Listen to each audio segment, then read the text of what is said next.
How to view saved passwords on iPhone.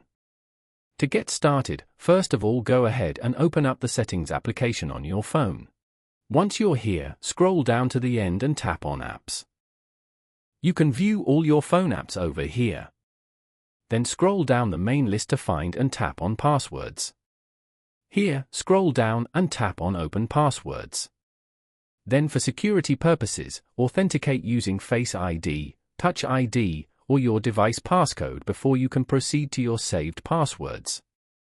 After unlocking, tap on All to see a list of all your saved accounts, sorted alphabetically.